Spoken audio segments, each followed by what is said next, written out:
मैं 4 जमातां की पढ़ियां, मैं फतवे लावां हर इक ते।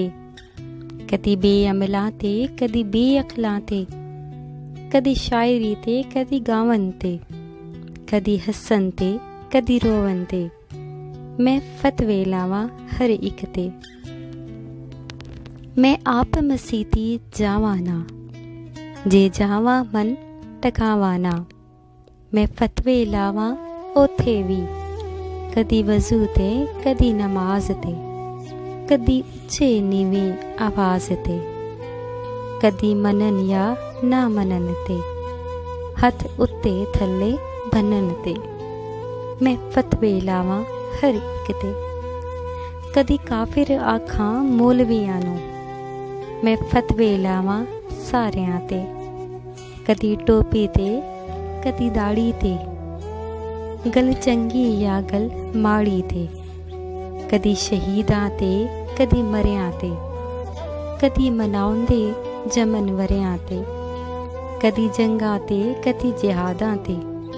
मैं फतवे लावां हर इक ते। कदी रस्म आखन दीन नूं, कदी दीन आखां रस्मां नूं।